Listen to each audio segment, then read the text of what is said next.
Assalamualaikum, selamat pagi. Baru lepas makan di Sungai Limau, kita balik ke belakang ni. Okey, topik nak sambung pada topik episod yang lepas berkenaan dengan upgrade. Kita dah upgrade wheelset, kita dah upgrade tayar, kita dah upgrade rakap 3 benda. Dan kita nak upgrade benda-benda seterusnya. Ingat tak mau nak pergi ke benda-benda lain lagi. Nak cerita detail pasal wheelset dengan tayar.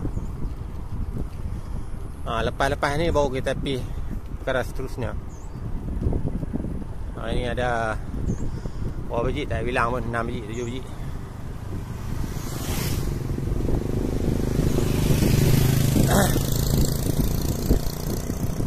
Makan ni dia mengah lagi lah. Wheelset mountain bike ni mula-mula dulu dia main dengan saiz 26 sahaja. Tak kira lah model cross country, model downhill. Macam ni kawan kita kayuh downhill kayuh jalan biasa ya. Alah, tak kisah lah. Datang dengan rim bersaiz 26. Bila dah lama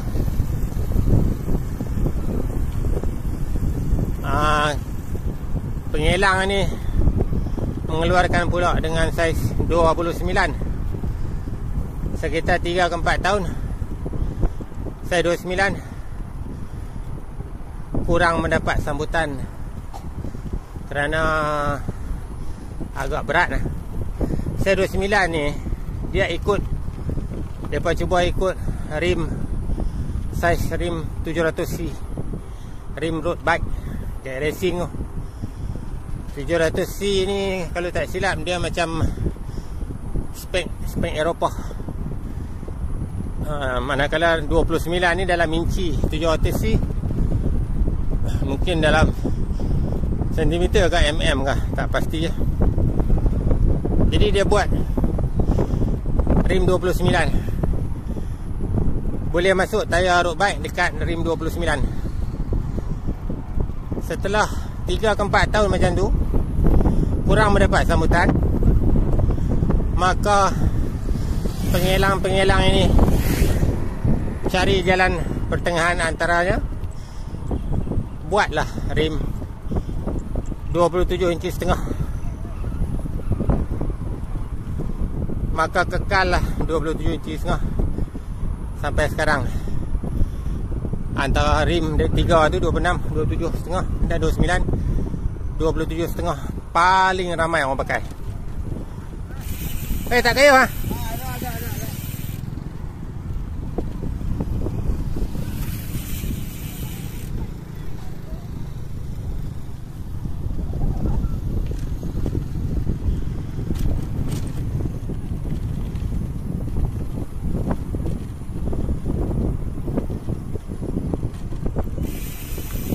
Rim 29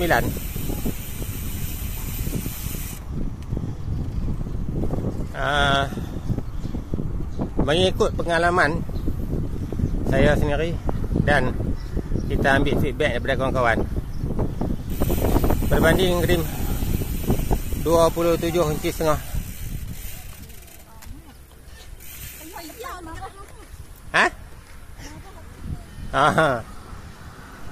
berbanding rim 27 inci setengah,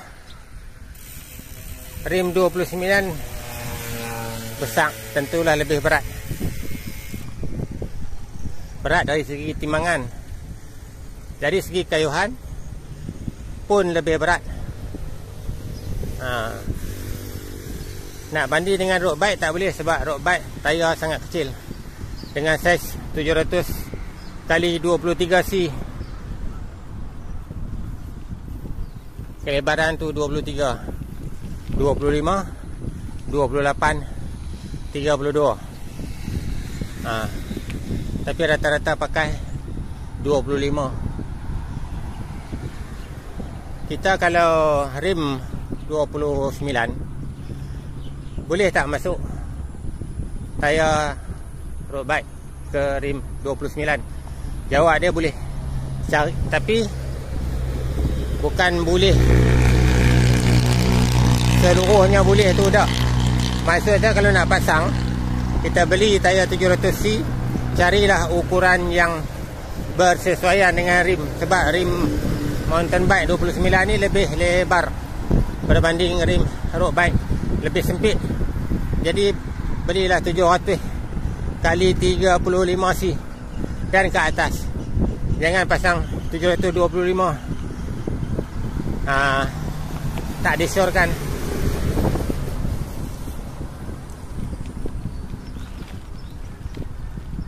Barulah dalam keadaan macam tu rim 29 kita boleh bersaing semasa kayuhan dengan rim 27 inci setengah.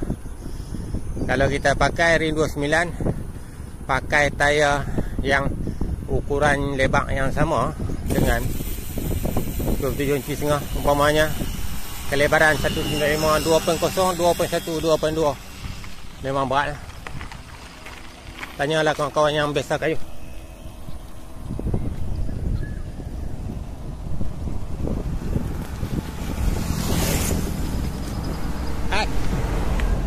Semuanya rim 29 ini nampak lebih gagah, lebih macho. Mungkin sebab dia besar.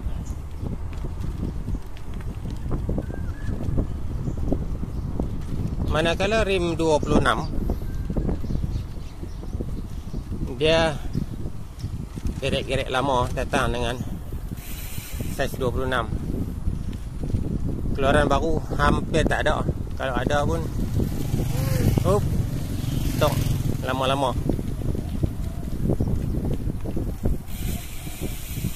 Itu berkenaan dengan rim 29.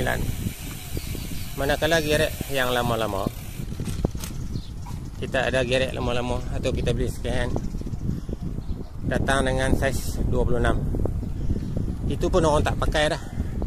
Semua beli balik rim dengan ukuran 27.5 masuk di frame yang gerek 26. Bolehkah?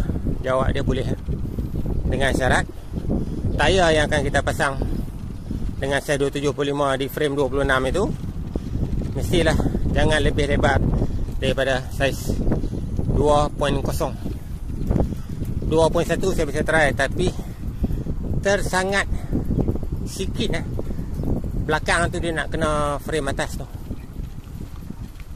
Masih lepas tapi tak berapa cun lah. 195 240 lebar cun. Boleh pasang di frame 26. Macam depan tu ada satu gerek mek tu. Putih tu, putih. Ni. Sebelah kiri tu. Frame 26, pasang tayar dan rim 27.5 cun. Saiz 195 lebar. Ada lagi grup-grup kita yang frame 26 lama, semua dah tukar ke frame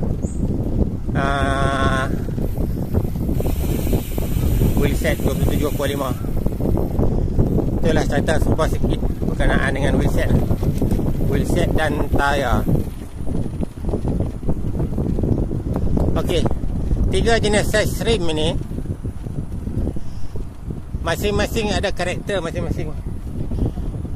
Jadi kita tak boleh kata satu rim itu pukul borong semua terbaik. Contoh 275 dia terbaik pada semua keadaan kayuhan. Tak juga. Contoh saya bagi, rim 26 sesuai untuk panjat gunung, panjat bukit tinggi-tinggi. Kayuhan jadi tak teruk sangat berbanding saiz yang lebih lebar, yang lebih besar 275 dan 29. Manakala rim 275 dia middle, pertengahan. Jadi naik bukit pun agak-agak sesuai, jalan rata pun sesuai. Sebab tu ramai peminat ambil yang tengah-tengah 275. Macam kami pun kebanyakan semua 27.5. Adalah kawan-kawan belah Pendang tu masih suka 29. Ikut minat lah, tak ada masalah apa. Okey.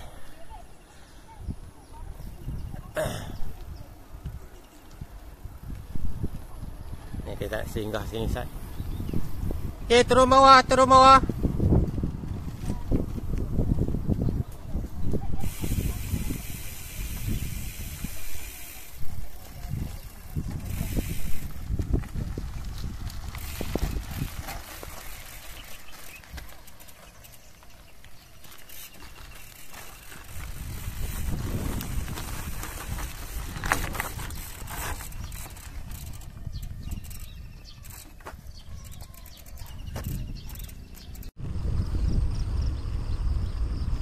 Okey, sekarang jam menunjukkan 7 lebih kurang 7.45 minit pagi. Saya sambung cerita kemarin. Rim yang berukuran 29, bolehkah kita masuk ke frame 27 inci setengah? Kemarin ni kita cerita frame 26 masuk wheel set 27 inci setengah. Yang ni bolehkah frame 27 inci setengah masuk wheel set yang berukuran 29? Jawapan dia boleh. Macam juga wheel set 27.5 pada frame 26 tadi. Jangan pasang tayar terlalu besar, takut menyentuh frame. Saiz tayar yang saya cadangkan ialah saiz 195 dan ke bawah. Kelebaran 195 dan ke bawah. Kalau tayar berukuran 700C, ni dah datang lah. Paling tinggi dengan 700 kali 45, 742, 40, 38 dan 35.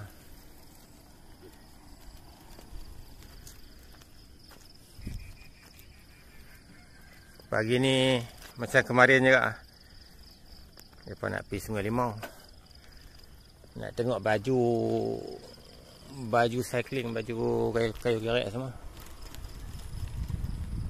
Mari pakcik tu tak bawa.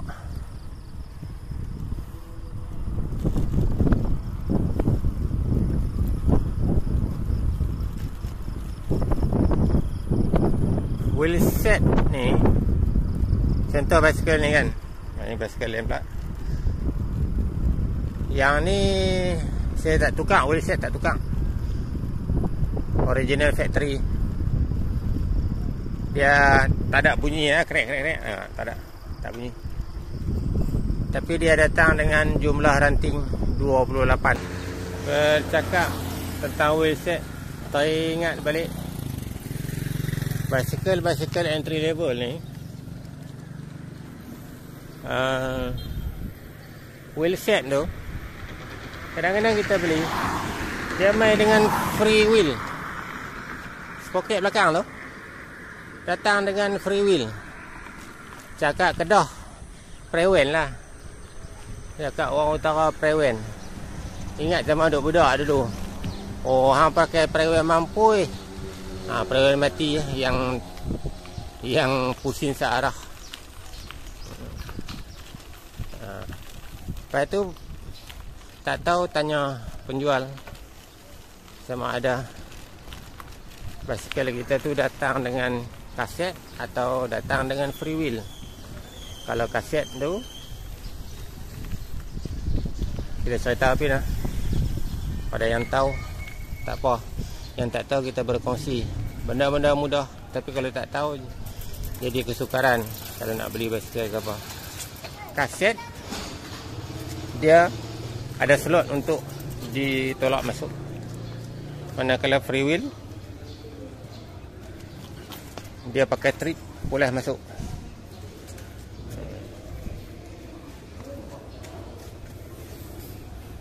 Apa beza kaset dengan free wheel? Function sama, hampir tak ada beza. Yang membezakan ialah maintenance dan efisien atau tak kayuhan tu. Free wheel lebih berat dan mudah gelong, manakala kaset lebih ringan. Sebab material free wheel selalu dibuat daripada besi steel, manakala kaset campuran aluminium alloy. Tengok kualiti, tengok harga. Sebab kaset semurah-murah harga 560, semahal-mahal harga 5,600 ke 7,800 pun dah tak silap. Kalau yang Shimano pun lingkungan 200 ke 300.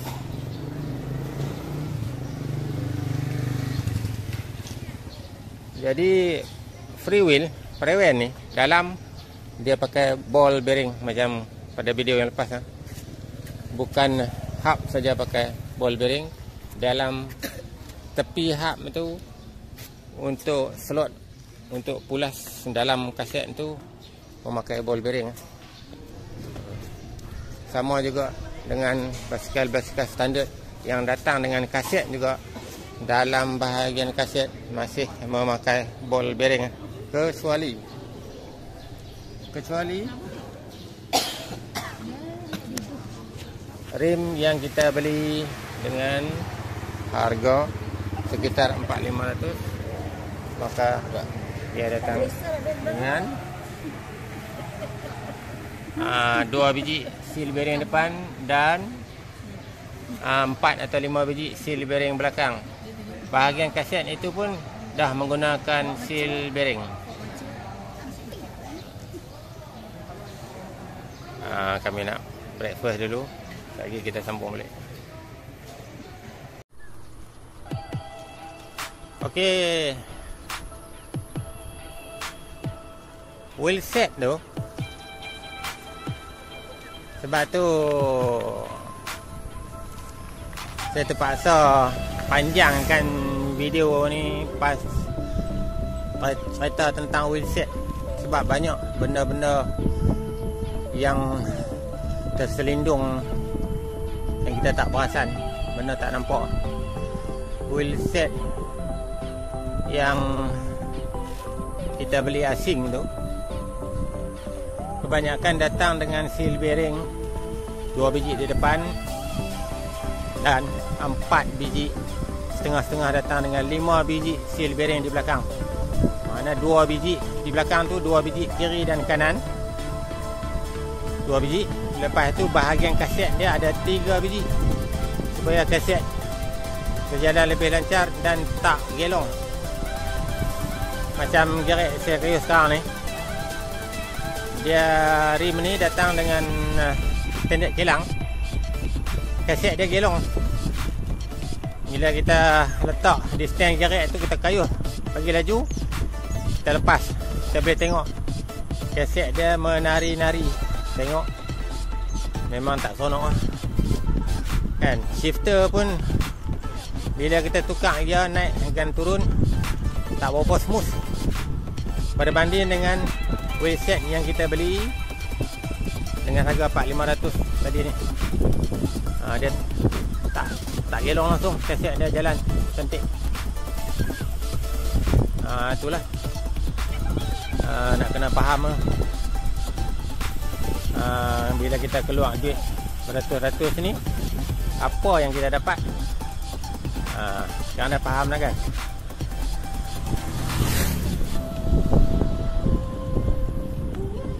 Jadi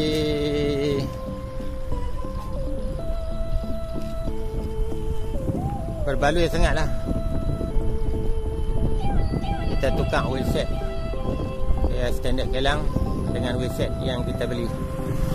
Dan wheel set kita yang terpakai tadi kita tolak balik jual dengan harga yang munasabah. Jadi tambahan kepada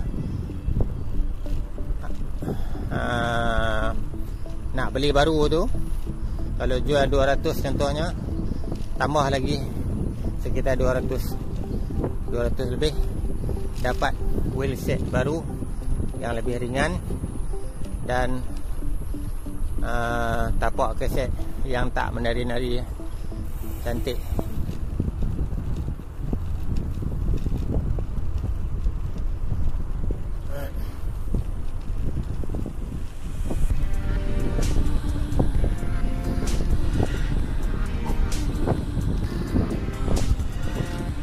Perkara yang seterusnya,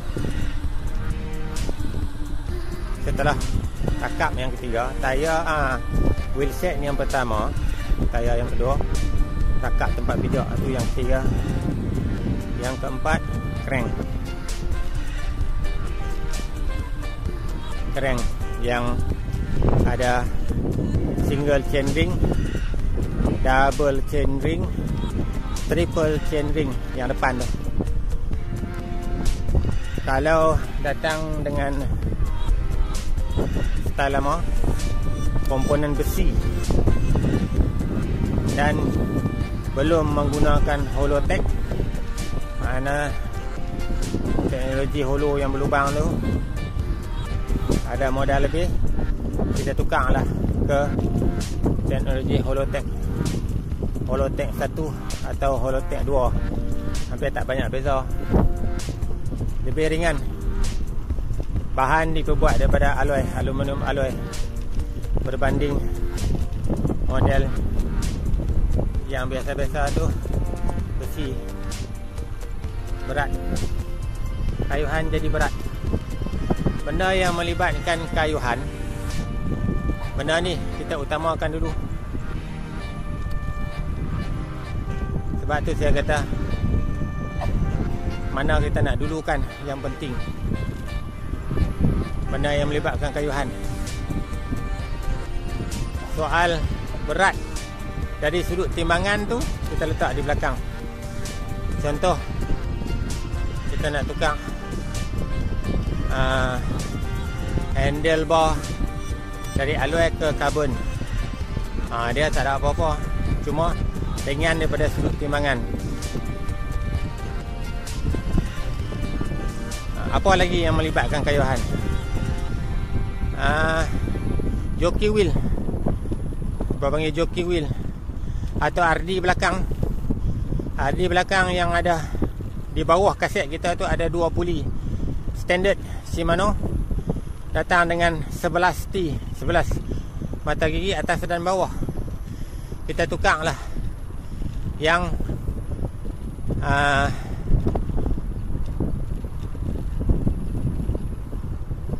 kalau kami itu, saya pilih yang diperbuat yang menggunakan ceramik bearing. Sebab jockey wheel tu standard Shimano daripada Terni, Altus, Acera, Alivio,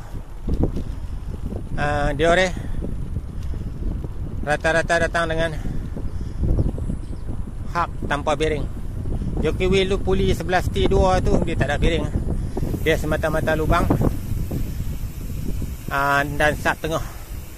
Jockey wheel tu menggunakan material lebih kurang macam plastik. Jadi seretan daripada pusingan itu, resisten dia tinggi. Berbanding bila kita tukar jockey wheel tu, dia memakai bearing, seal bearing.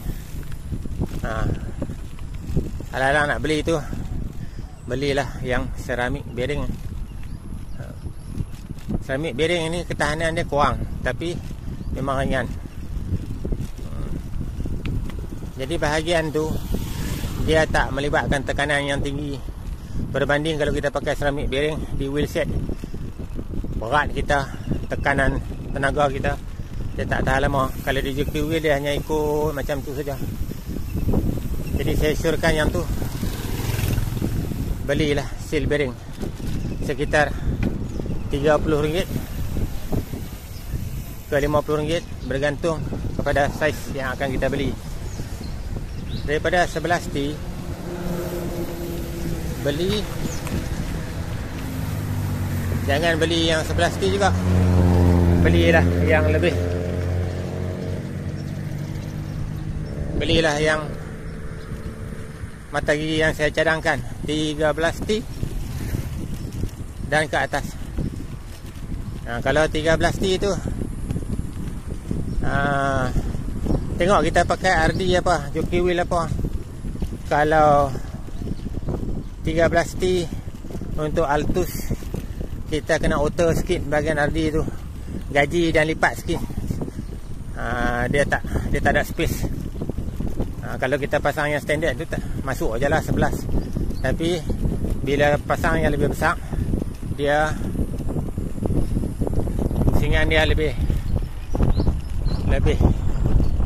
ringan lah. Kita tak terasa lah sangat. Tapi campur semua barang-barang yang kita tukar tadi, direct kita makin syok kayu. Pengen beli yang 13T. Kalau tak tahu buat, kawan-kawan yang kenal grup kami, cari kita tolong buat. Panggil kita cari barang pun boleh. Kadang-kadang kita ada spare barang yang average 200-300 ni, kita ada spare ribu-ribu, mungkin kena order. Kalau ada barang sendiri tak tahu pasang, bawa mai, kita tolong pasang. 13T, 15T dan mungkin sehingga angka 17T. Okey, nak tukar puli jockey wheel tu satu atau dua, atas bawah. Buat masa sekarang kami hanya menukar yang bawah sahaja. Yang atas masih memakai yang standard. Sebab yang atas dia bekerja lebih berat bila kita shift gear naik atau turun. Jadi seramik bearing dia tak berketahanan begitu baik bila dalam keadaan begitu. Jadi kita tukar yang bawah saja. Kalau siapa yang nak tukar atas pun tak ada masalah. Tapi saya nak beritahu, tak setahan puli asal yang tak menggunakan bearing. Seramik bearing ini tambah-tambah kita beli yang murah-murah, harga 450, 230. Dia mudah rosak sebab dia menolak rantai naik dan turun tu. Gelinciran tu kiri kanan dia mudah rosak. Jadi kami pakai bawah saja. Macam ni, abang kita yang depan ni pun tukar bawah saja jockey wheel. Saya pun tukar bawah saja. Kami semua tukar bawah saja. Okey, kita berapa perkara dah? 1, 2, 3, 4 holotek, 5 RD jockey wheel puli 5. Dah 5. Semua melibatkan kayuhan. Yang lain, apa lagi yang melibatkan kayuhan? Melibatkan tenaga. Asal tak ada aku lah. Okey, kalau dah tak ada, perlukah kita tukar benda-benda lain lagi, upgrade benda-benda lain lagi? Perlu atau tak perlu tu kita sendiri buat pilihan. Your choice. Anda pilih sendiri. Ada duit lebih, hati seronok, nak tukar handle bawah karbon, stem karbon, pemegang handle bawah tu. Lepas tu tempat duduk, semua batang karbon terpulang. Jadi berbaloi dah. Berbaloi ni pun antara ya dengan tidak tu lebih kurang. Sebab dia mengurangkan berat timbangan basikal kita tu dalam kiraan kilo. Mungkin daripada awal sehingga siap semua mau upgrade akan kurang sekitar 1,5 ke 2 kilo sahaja, tak boleh lebih. Kita buanglah beberapa ribu pun. Timbangan yang kita boleh kurangkan mungkin maksimum ada 2 kilo saja. Jadi bagi yang berbadan besar, gemuk, mana lebih efisien mengurangkan berat basikal atau mengurangkan berat badan? Jadi fahamlah no. Berat basikal kurang penting berbanding dengan benda yang berkaitan dengan rintangan roda yang bergolek atas jalan, yang tu lebih penting. Sebab tu benda-benda tu, benda untuk bagi ringan basikal kita letak di belakang sekali.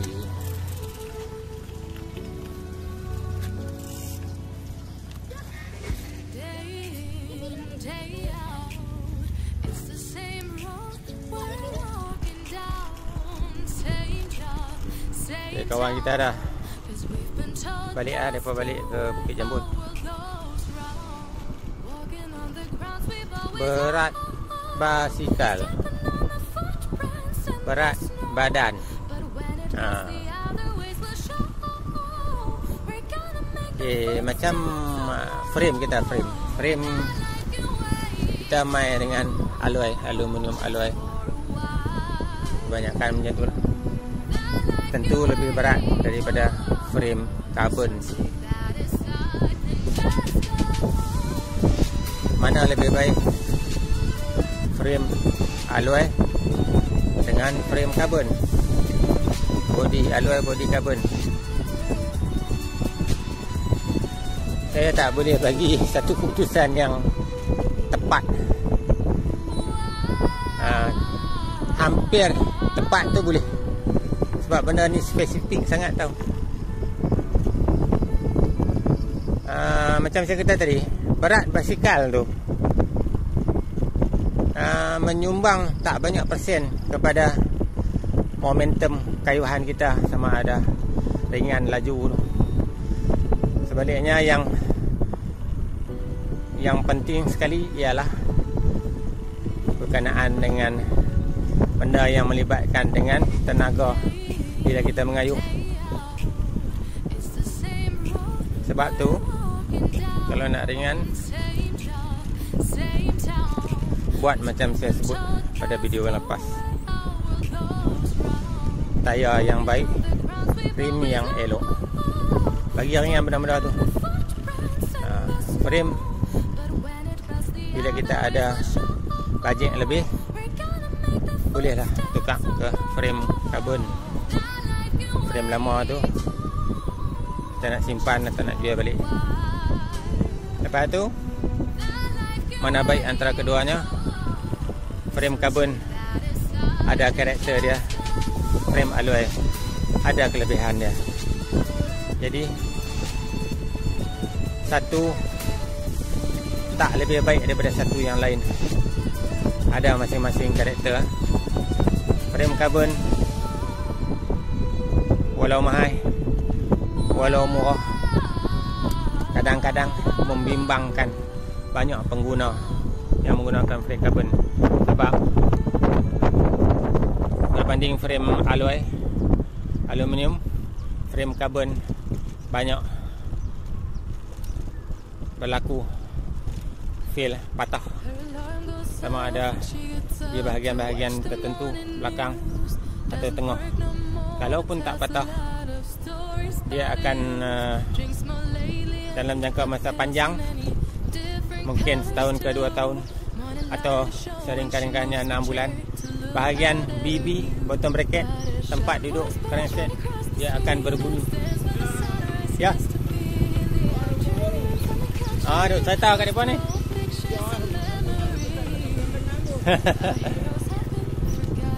Kawan kita main tengok padi. Main tengok padi ya? Kami pergi makan ni Sungai Limau. Sungai Limau betul boleh ni.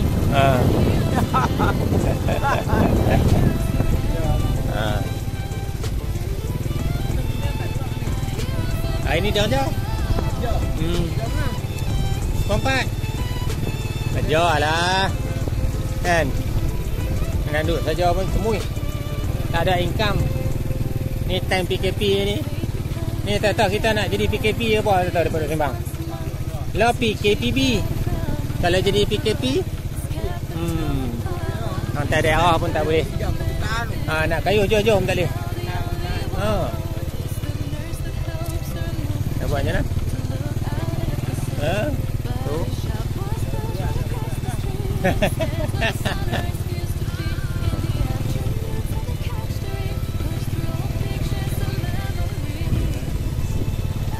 Tadi keluar ke?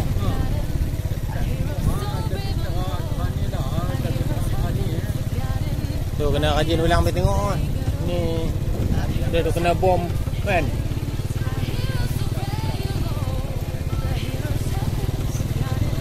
Ni ulik-ulik membuih sikit.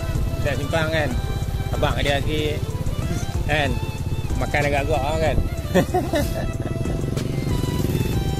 Dia nak tumpang makan agak-agak kata. Nak balik? Baik.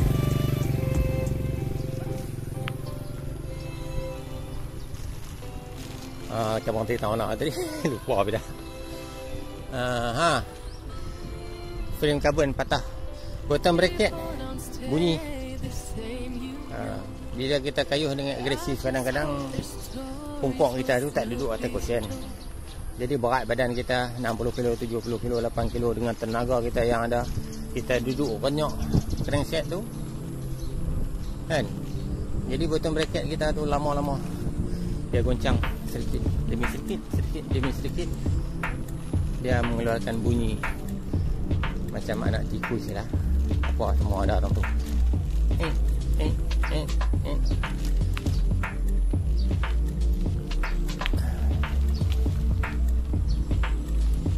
Kalau yang mampu tak apalah beli mahal-mahal.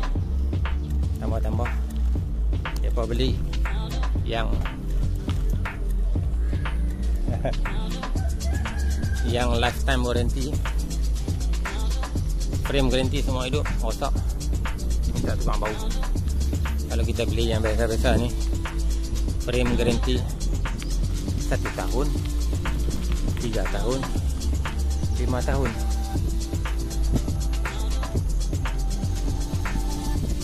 Teruk sikit. Jadi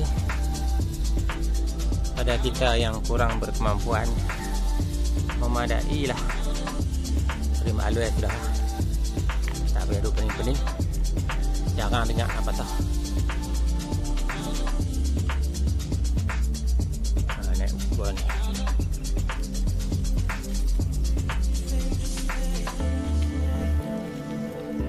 Ringan pun bukan ringan sampai mana pun.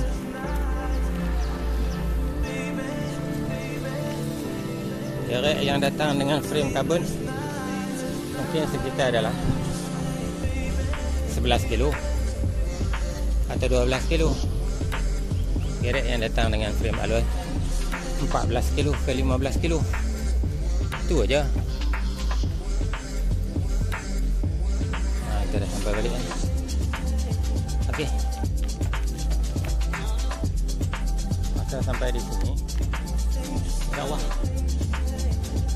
episod seterusnya akan menyusul pada perkara-perkara yang lain lagi. Okey. Sampai jumpa lagi. Bye bye.